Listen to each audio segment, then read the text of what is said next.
So we're going to do a new series here, and I got to knock the rust off for my timber framing. You guys will find out soon enough. When we did the timber frame vlog series, we got into a lot of detail, but I had poor camera equipment, poor sound equipment. It was really hard to get the message across out there. And what we're going for now is, now that we're inside, I have a shop, I'm not crunched for time as far as explanations go. Sorry, my headphones are still going. There we go.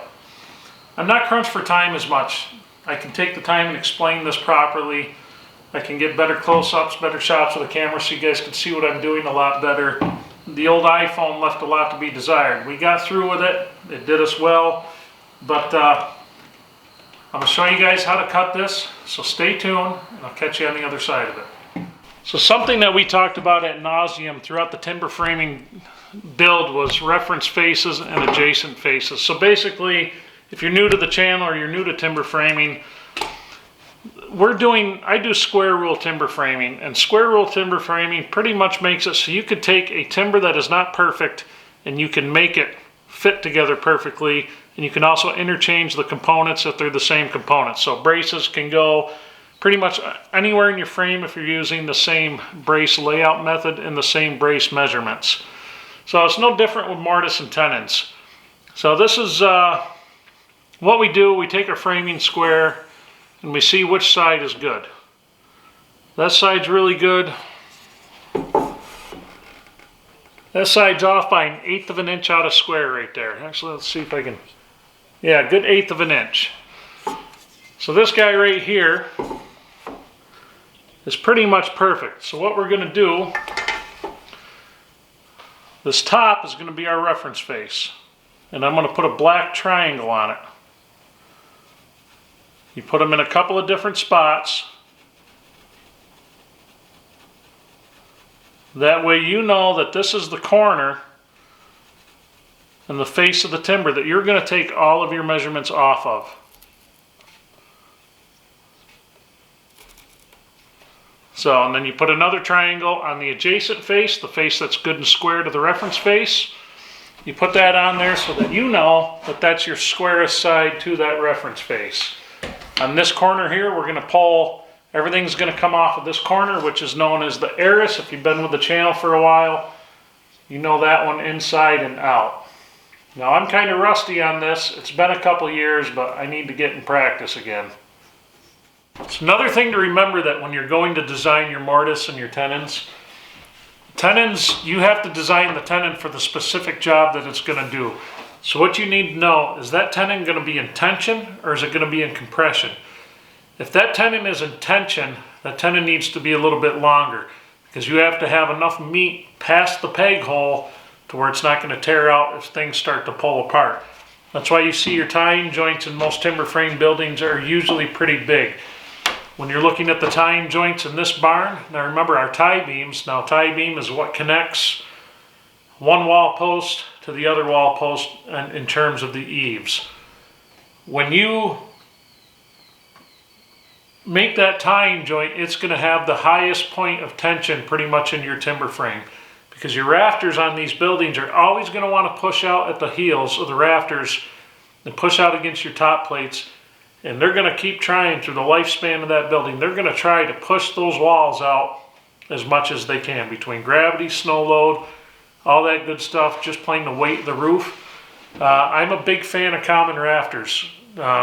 They say it causes more thrust at the top plates.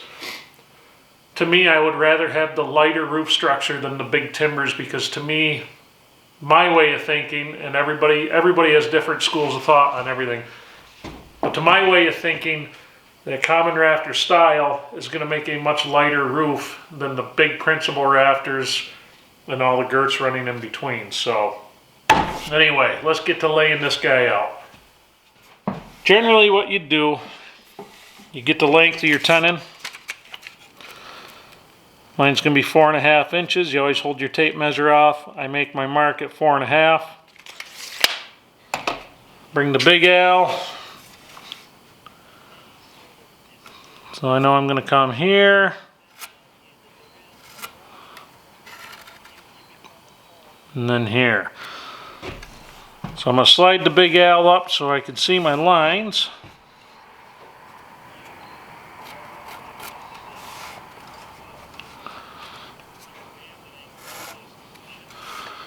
Just better get it all the way out there.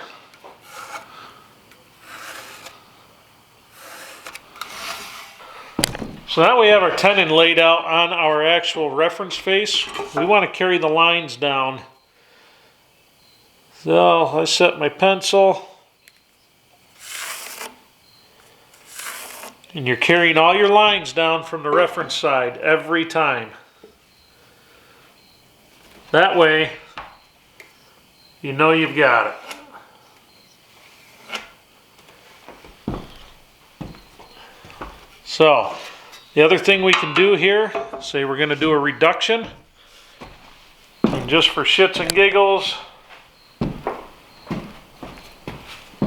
course I'm on a curve here, so that makes it real nice. Just for an instance of demonstration, we'll do it at the 9-inch mark. Usually it's only like a 1/2 inch reduction. Oh, let's see. Measure that back 1.5 inches. Now I didn't do reductions in this frame, but it is the standard practice that basically allows you to compensate for timbers that maybe are oversized a little bit. And reason being is if you're doing this out of rough sawn, off of circle mills, hand hewn, whatever it might be that you're doing it off, chances of you having perfectly sized timbers, unless you milled them yourself and you took a lot of time to do it, chances of you having perfect timbers are going to be pretty slim. Alright, so where we go to the end of the timber, I'm going to use the big L here to carry our tenon all the way down to the bottom. It's very important if you're going to use this method, make sure that you have this tool sitting on the adjacent face to the reference face. Very important. And when you pull these lines down, make sure that your measurements are coming off of that eris, off of that reference face. This corner right here. Because this right here we know to be the most square part of this timber. Again, we're going to X our waist out.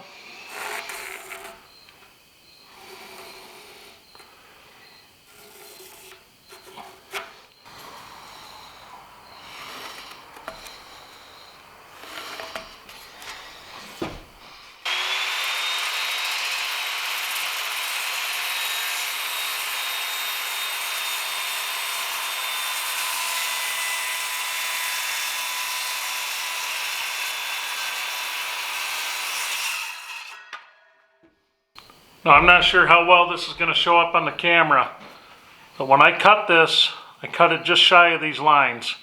So I actually have a little bit of a pencil line left up here. I actually knifed these. You can see I can catch my fingernail in those. That just gives you a little bit more of an accurate and clean cut, and you don't have the tear out so much right where your joints are. So when we knife these lines, we help cut that grain a little bit, and it just makes it a cleaner job. We don't cut right exactly up to the line. We want to be able to pair to that line now. Some people leave quite a bit. I come extremely close when I cut these lines, and that's something, that's what you're comfortable with doing. So just do what you're comfortable with. But I can tell you, if you're new to it, the more you leave, maybe within a 1/16, 1/8 of an inch, the better results you're going to have until you get really comfortable using your tools.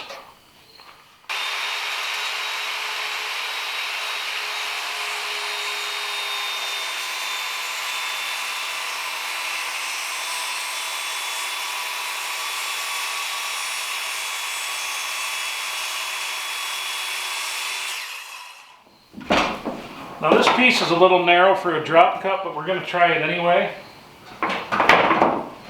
Drop cutting, for me, it's about the fastest way for me to cut tenons.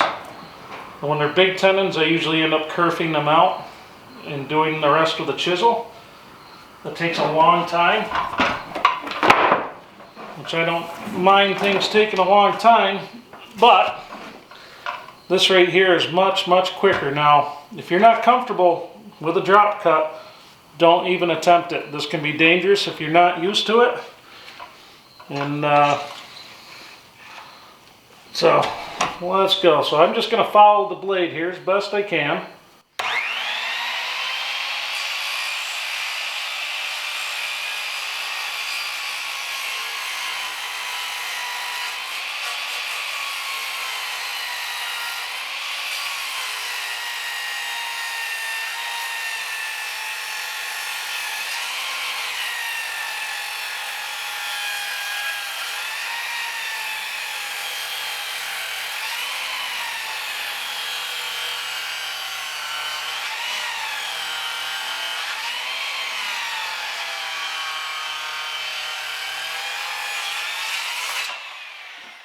I think it's time for a new blade on that guy. Wow. Actually, good cleaning usually take care of it, but that's terrible. So I'm going to flip this over just so it's a little bit, so I can center my saw where I need to a little bit better. But I'll show you I'll get the camera up close once the damn smoke clears here. That blade is horrible. Wow.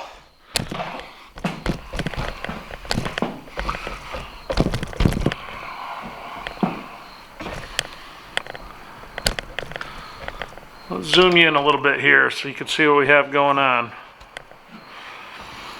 So we pretty much left the line here. Now I got to where I was cutting my knife mark right there, but I'm not on the other side of it. That's alright, I can live with that. But when you look all the way down, we pretty much have that hint of the knife line all the way down the cut. And that's what you want. That way you could just pare that little bit off with your chisel once you go to fit up everything up. I'd leave this until I go to fit up. As it is right now, if I make a perfect 1.5 mortise, this piece when I'm done will not fit.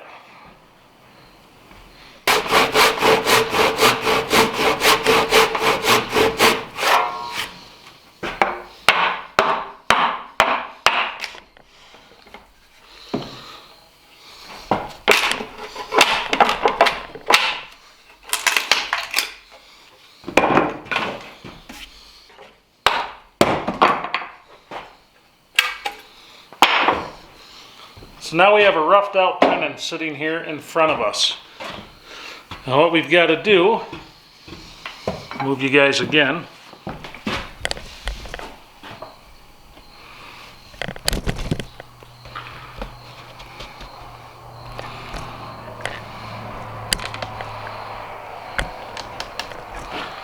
So because the saw wasn't deep enough to go all the way in here, we're left with just this little bit of piece right here.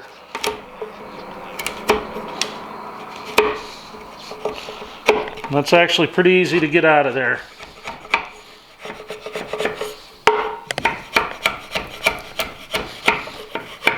Now, if your chisel's nice and sharp, a lot of times you could just run it right in there easy enough. This bottom part right here is not as important. Obviously, we're getting rid of that.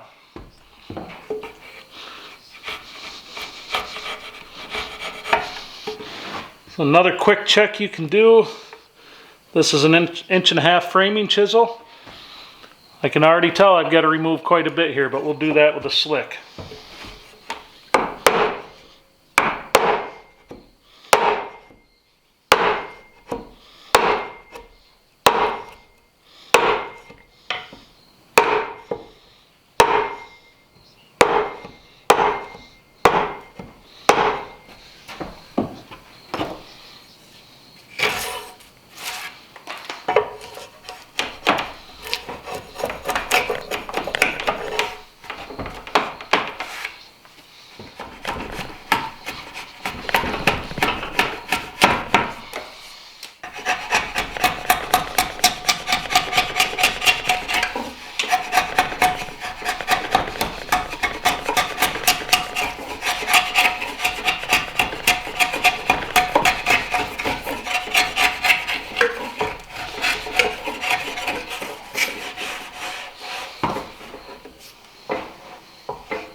Oh, mistake.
Alright, so let's talk about this tenon here. I'm not going to have time to get to the mortise portion of this tonight. We'll do that the next time out. Next time we do one of these videos. But so anyway, let's go over the rules of thumb for your tenon size. Generally speaking, your tenon is a quarter of, so if you have an 8-inch timber, you're going to have a 2-inch tenon. Now, 10-inch timbers, you can get away with 2-inch tenons just fine. I did a lot of mine for the, actually I did all of mine for my tie beams 2.5. I stayed with the joinery rules all the way. So this reduction here, all this does is this takes into account two things, my way of thought. Now, in one instance, you're making this whole thing beautifully square on this end. You're finding the inner square of this timber, and that's square rule framing, that's what you're shooting for. The other thing it does is it allows you to cut 100 of these things and get them all to fit the same way. You're getting consistency in the frame. That's how you're able to take timbers that are different sizes and actually cut the entire frame on the ground before you have to put anything together, and then you could test fit everything. Like I said, this is usually only a 1/2 inch. I did it bigger so it's easier to see for the camera. So what we do when we're designing these tenons, so this tenon is 1.5 inches thick. I would actually come out here 1.5 inches for my peg hole. Now this, your peg dimension, the diameter is usually half the thickness of this tenon. So this peg would be 3/4 of an inch thick typically. I want 3 times that length out past the edge of that peg hole to make sure that I have enough relish, which is the meat left on the tenon after the peg, to make sure that that peg can't just rip out of there, because that can happen. If I cut this, if I drilled that peg hole and I only left that much of a tenon on there, that's a very weak, that's a weak point in your frame. You don't want the weak points. So that's just kind of the basic tenon. But this is good for any kind of tenon you're going to cut on there. Now, like I said, granted, these tenons usually aren't centered on the timber. It's just the way this one happened to fall with the piece of wood that I had that we could use for an example. But so that's where we're at. But anyway, I think that covers it. If you guys have any questions, you know, to let me know. I do my best to get back to them. It's not as easy as it used to be to answer all the comments, but I try. So we'll see what develops. All right, I hope you guys enjoyed this one. It was actually felt pretty damn good just to cut a tenon again on something other than a cabinet or something like that. It's been a while, and I am raring to go for another one. So this is the basic info, but this is the stuff that it's kind of the same through the whole process. It doesn't matter if that tenon's 10 times the size of this. It's the same setup, the same process. It's paying attention to your faces on the timber. It's paying attention to your lines, knifing your lines, proper layout. Now I have a tool here.